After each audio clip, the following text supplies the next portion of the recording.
Hoje, na nossa série Pés no Chão, nós vamos falar sobre duras realidades.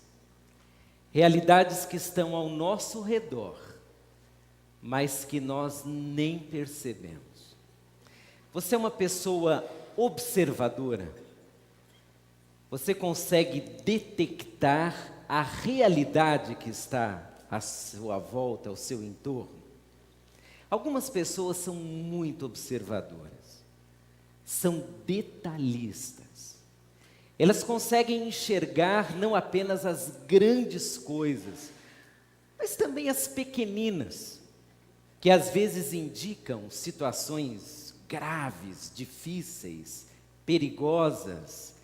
A gente, por outro lado, que não é nada observadora, é capaz de não perceber algumas coisas seríssimas que estão ao seu redor. Alguns autores que falam sobre a chamada pós-modernidade, os tempos em que vivemos, dizem que nós nos tornamos cada vez menos observadores, menos detalhistas. Esse é um movimento do nosso tempo, que nos faz olhar para grandes eventos, mas esquecer pequenos detalhes. Só que hoje eu quero falar não sobre detalhes, quero falar sobre grandes coisas, coisas que estão ao nosso redor. Através de cenas, quero te lembrar de realidades muito difíceis, como por exemplo essa realidade que você está olhando aí, a fome. Irmãos, o Brasil produz por ano aproximadamente 146 milhões de toneladas de alimento. É coisa para chuchu, não é? Só que mesmo assim, segundo o IBGE, no último censo, há cerca de 52 milhões de brasileiros que passam algum tipo de privação ou insegurança alimentar. E desses 52 milhões, há 7 milhões de brasileiros que passam fome. Desses 7 milhões, a faixa etária mais atingida são crianças de 0 a 4 anos. A fome é uma dura realidade do nosso Brasil. Mas não só a fome, a violência. Quantos de vocês já se acostumaram com essa cena? Uma arma. Alguns já tiveram uma arma dessa na sua cabeça. Alguns foram obrigados a tirar a sua carteira, seu celular e a dar a alguém que segurava uma arma de fogo na mão. Alguns tiveram a casa invadida. Alguns foram ao sepultamento de um ente querido ou de um amigo, vítima da violência do nosso país. Em 2015, quase 5 brasileiros morreram por hora no país, vítimas de disparos de arma de fogo. Essa foi a conclusão do Mapa da Violência de 2015, publicado pelo Unesco.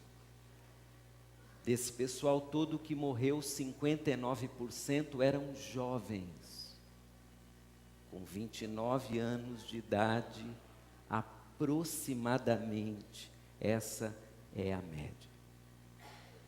Conhece alguém que tem sido vítima da violência? A violência é uma dura realidade do nosso país. Mas há um tipo de violência específica no nosso país, que se destaca. É a violência contra a mulher. É duro saber, irmãos, que em pleno século XXI, há mulheres que ainda são espancadas por maridos que dizem amá-las. Como pode? Desde que o serviço 180, Central de Atendimento à Mulher, foi instituído, há uma média de 179 relatos de violência contra a mulher por dia registradas através desse serviço. O cálculo é que o número seja muito maior, porque a maioria das mulheres tem medo de denunciar o seu agressor.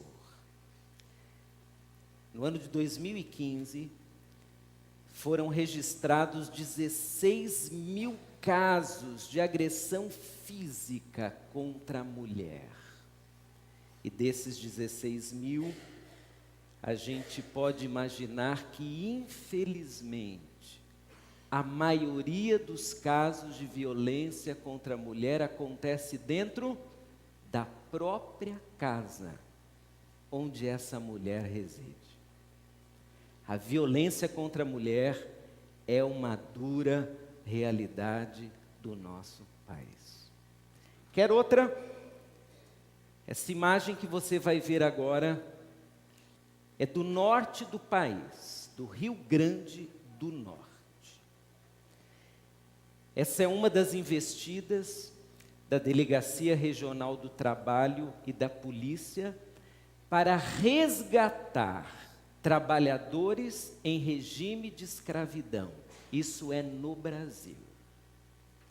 Os números são alarmantes. A Comissão Pastoral da Terra, em 14/9, agora, há poucos dias atrás, trouxe a informação que apenas nesse ano foram registrados 25 mil trabalhadores no Brasil vivendo em regime de escravidão. É muita gente.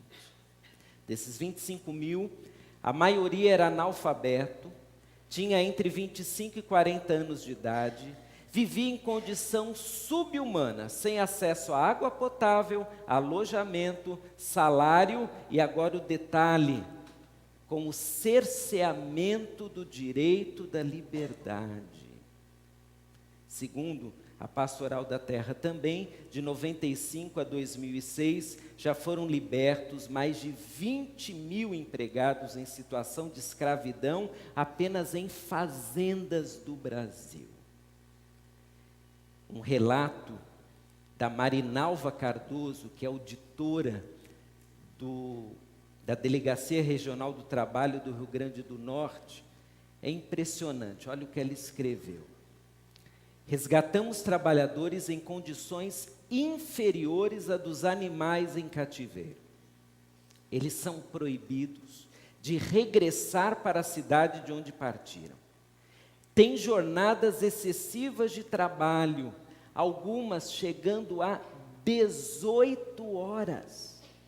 Direitos legais desrespeitados e em risco, tanto com a saúde física e mental.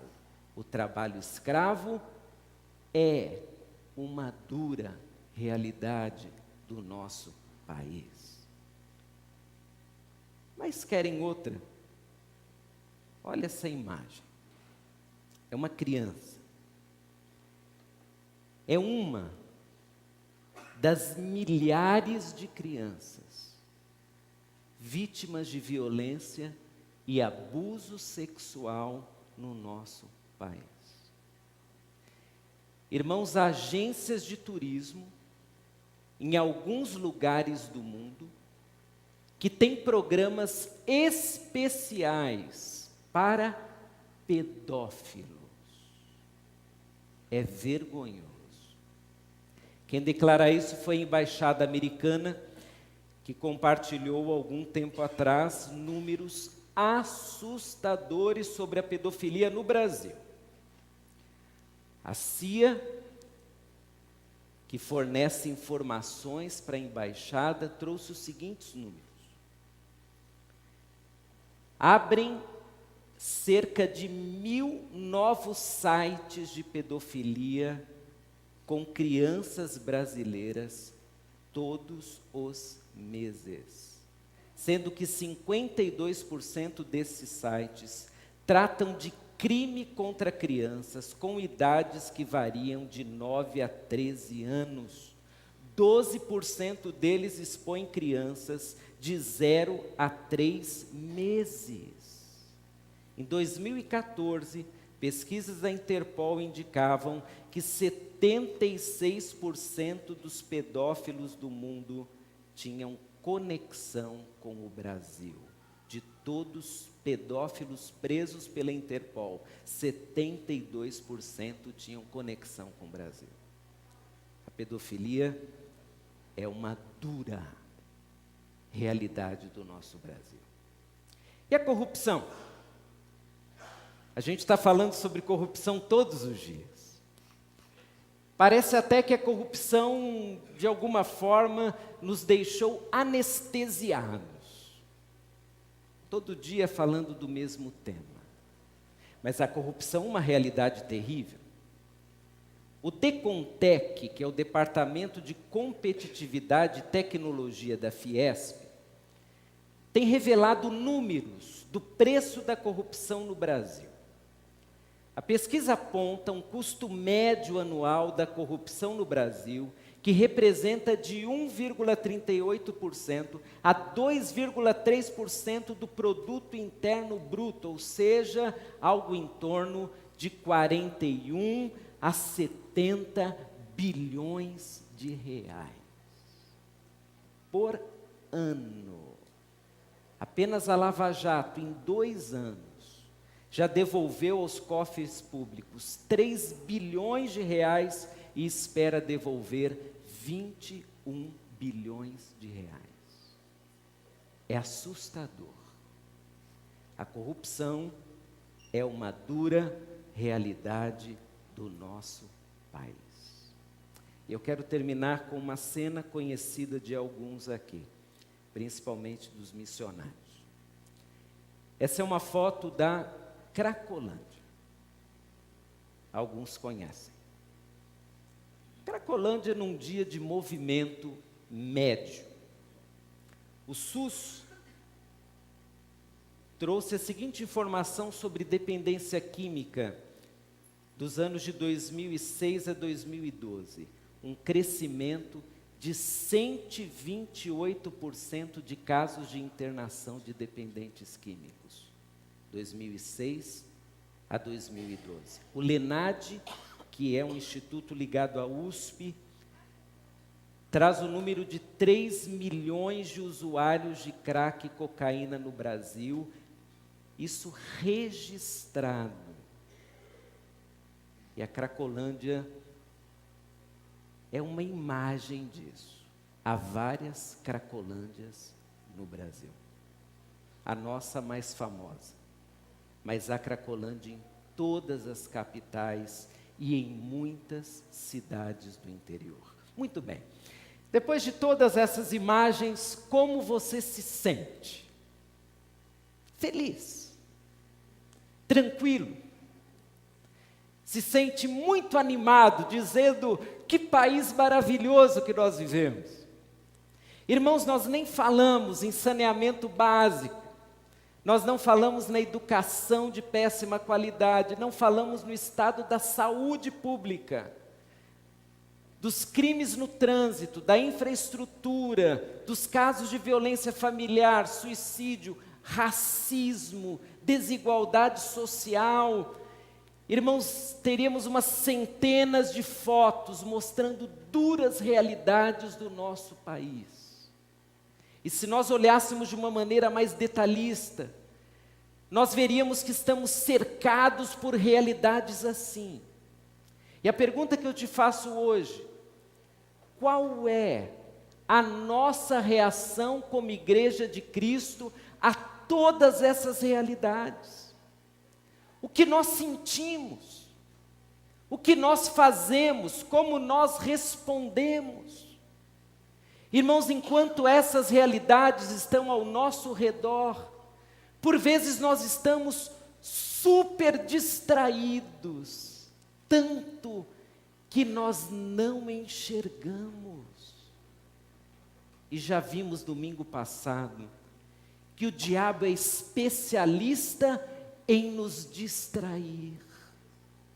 Nós nos distraímos de uma maneira tão grande que para nós essas imagens, elas são registradas durante segundos e de repente nós as deletamos, nós as apagamos e continuamos com as nossas pequenas preocupações.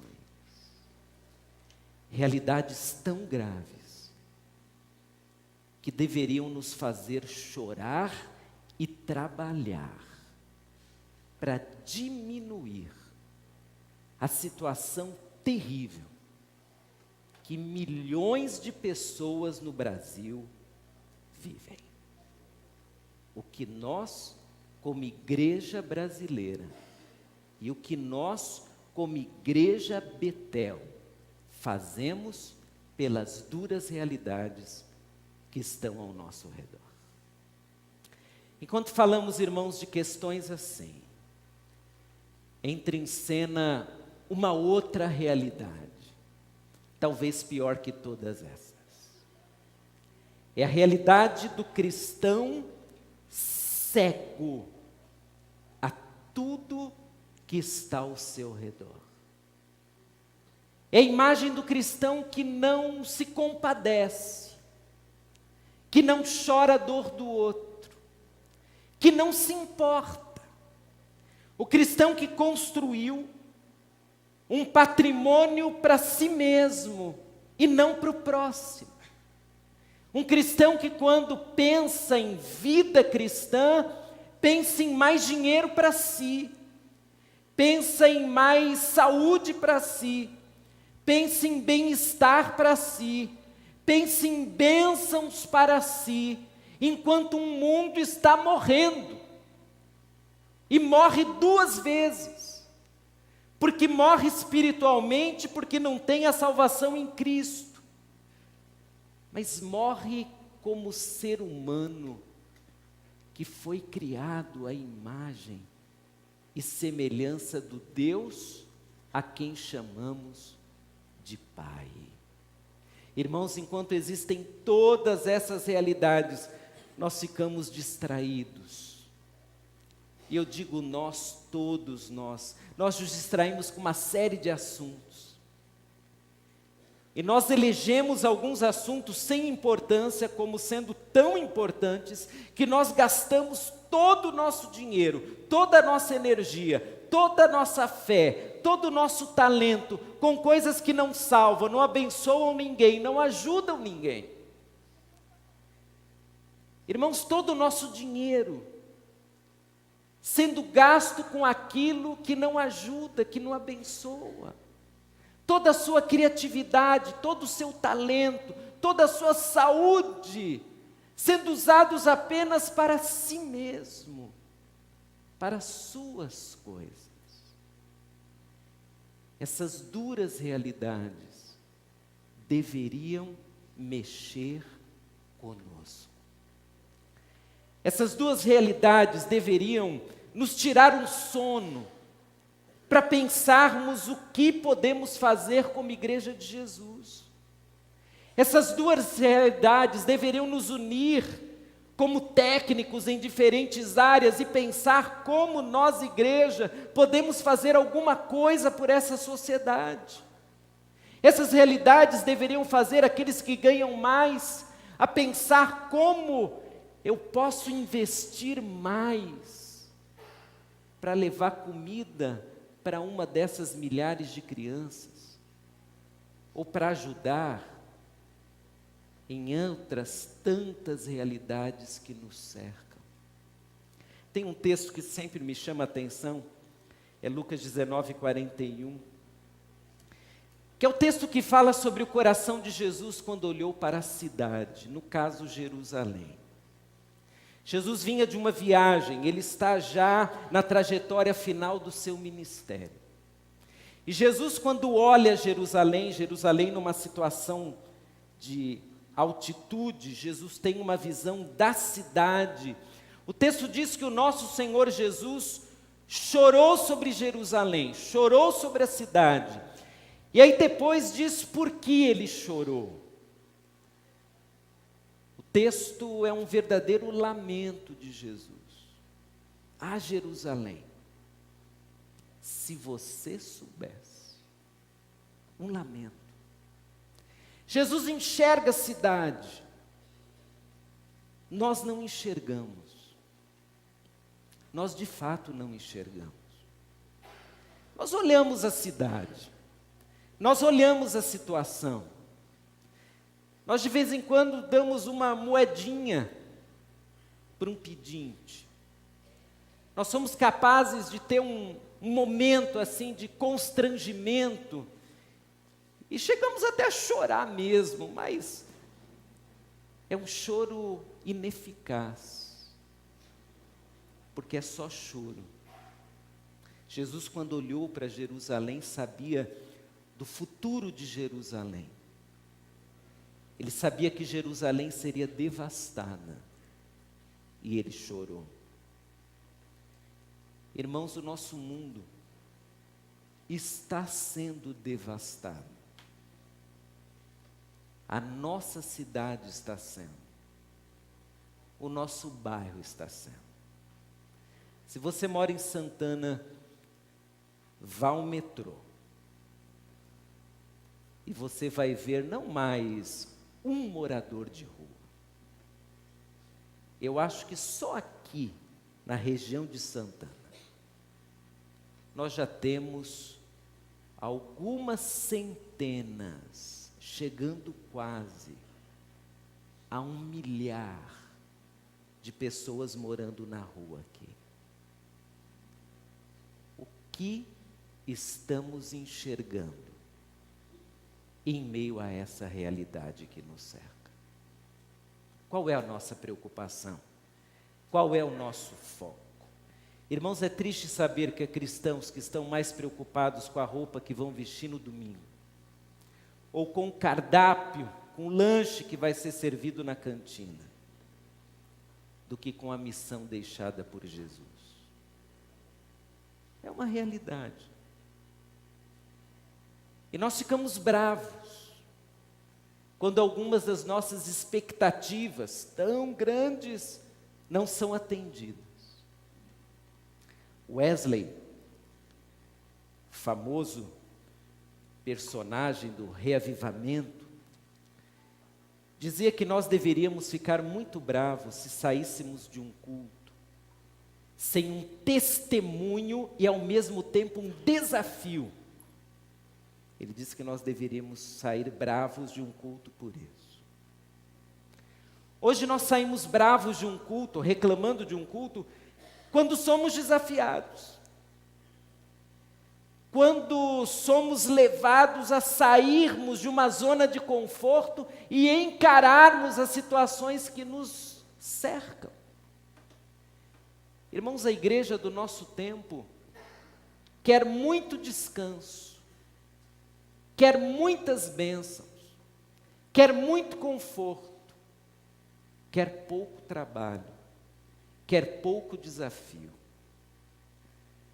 Nós queremos viver o céu aqui na terra, mas está bem difícil viver o céu aqui na terra olhando para as imagens que nós vimos há pouco.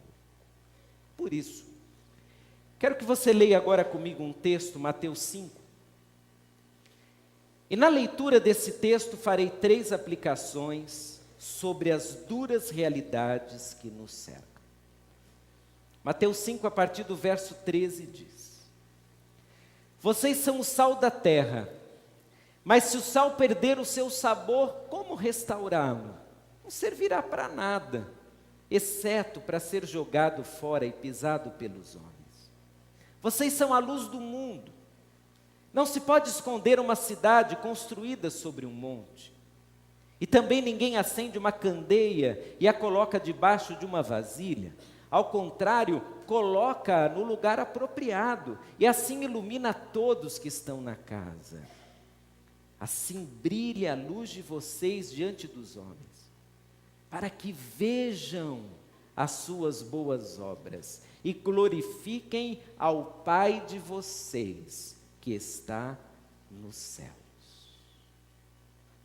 O que aconteceria se nós convidássemos Jesus para dar um passeio por São Paulo? Convidássemos Jesus para visitar o nosso bairro. E se você não mora aqui na nossa região, na sua região, seja ela qual for, para onde Jesus dirigiria o olhar dele? Qual seria a reação de Jesus? Vamos imaginar a reação de Jesus e a nossa reação, mas a nossa reação do jeito natural nosso, porque afinal de contas, se Jesus estivesse aqui andando conosco lado a lado, alguns de nós teríamos uma mudança radical no seu comportamento, é ou não é?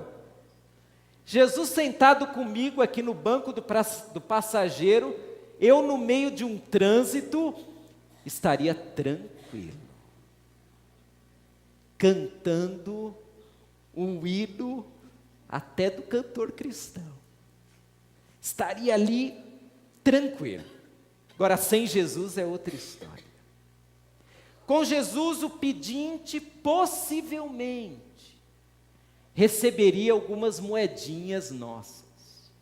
Uma pessoa, para impressionar Jesus, tiraria uma nota de 10, 50. E talvez para impressionar mesmo, alguém jogaria uma de R$100. Milagre, Jesus está do lado. Imagine você entrando com Jesus, aqui no Hospital do Mandaqui, alguns de vocês já foram lá, aguardando uma manhã inteira e o começo da tarde, para pegar uma senha e ser atendido. Talvez nós sairíamos de lá e diríamos: Jesus, eu vou pagar uma consulta para aquele pobre coitado, porque eu tenho dinheiro para fazer isso. Iríamos fazer uma média com Jesus, impressionar Jesus. A questão é, irmãos, que Jesus está do nosso lado.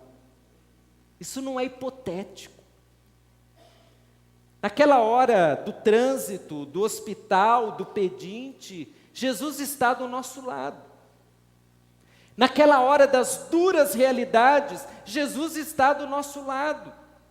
A grande questão é que nós ignoramos não só a dura realidade, como nós ignoramos Jesus. Nós literalmente ignoramos Jesus. Ignoramos tudo que Ele falou sobre o pobre, sobre a compaixão, sobre o enfermo, sobre o que passa fome. Nós esquecemos que Jesus está do nosso lado. Jesus não aparece na nossa vida apenas quando entramos por aquelas portas. Jesus está conosco em todos os lugares. Ele disse isso, não disse? E quando nós pensamos na esperança de Jesus, então nós falamos assim com todo ardor: eis que estou convosco todos os dias. Porém, quando pensamos, irmãos, na implicação de Jesus em relação à nossa vida e à nossa postura, nós esquecemos do texto e não imaginamos que naquela hora em que fechamos os olhos às duras realidades que nos cercam, Jesus estava bem ali, no lugar onde sempre esteve. O que fazer diante das duras realidades que nos cercam? Jesus ensinou-nos dizendo que nós deveríamos assumir um papel, uma postura. uma postura de sermos agentes de transformação. É isso. Poderíamos vasculhar outros tantos textos, mas esse é o texto clássico. Vocês são sal, vocês são luz, vocês são agentes de transformação. Eu coloquei vocês no mundo não só para enxergar as realidades, eu coloquei vocês no mundo para serem luz no meio das trevas, e que grandes trevas nós estamos vendo. Eu coloquei vocês para serem sal, para darem um sabor para uma sociedade desgastada. Vocês são agentes de transformação. Foi o que disse Jesus. Jesus pegou 12 discípulos e os treinou para serem o quê? Agentes de transformação. Em determinado momento Jesus disse: vão de 2 em 2, expulsem os demônios, entrem pelas vilas, levem a paz. Agentes de transformação. Despedindo-se, o Senhor Jesus disse: vão, façam discípulos de todas as nações, ensinando-os, batizando-os. Em outras palavras, mudem, façam algo por essas pessoas, participem da transformação dessas pessoas. Irmãos, um agente de transformação é homem ou mulher que vai trabalhar por Jesus, que vai fazer algo por essa dura realidade. O que nós estamos fazendo? Segunda dica de Jesus: saiamos da nossa zona de conforto religioso e encaremos as duras realidades que nos cercam. Jesus disse que se a lâmpada é colocada num lugar estratégico, ela vai iluminar toda a casa.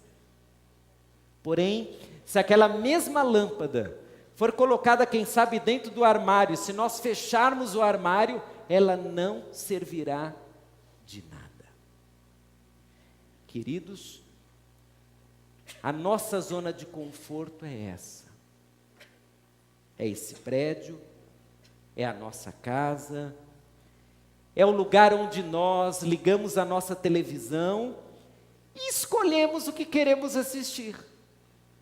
Às vezes nós até escolhemos assistir uns programas que mostram a dura realidade, mas nós estamos no sofá, tomando Coca-Cola. Não nos afeta. Aqui dentro, irmãos, nós podemos colocar as imagens mais chocantes. Mas nós estamos aqui, a pessoa que está do seu lado está cheirosinha, bem vestida. Nós estamos aqui, tranquilos. É a nossa zona de conforto. Agora lá fora é uma guerra, uma guerra. Lá fora você já deve ter percebido, que eu já percebi, que até se aproximando de alguém com amor, você é tratado mal.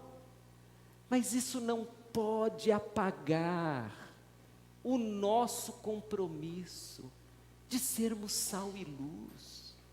Nós não podemos, irmãos, viver no conforto da religiosidade, fechando os olhos às duras realidades que nos cercam. Terceira dica de Jesus: transformemos todo o nosso potencial de ação em atitudes abençoadoras. O texto diz que as pessoas precisam ver nossas boas obras. O que são nossas boas obras, na prática mesmo, de vida? Quais são nossas boas obras? Talvez você diga, bom, boa obra deve ser, quem sabe, dar uma boa aula de escola bíblica. É uma boa obra.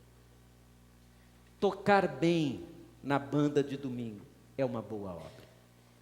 Atender adequadamente a pessoa que está entrando é uma boa obra. São boas obras. Mas, irmãos, há pessoas que não vão te ver tocar no domingo. Elas também não vão receber um abraço seu à entrada. Elas não vão assistir uma aula na qual você é professor. Sabe por quê?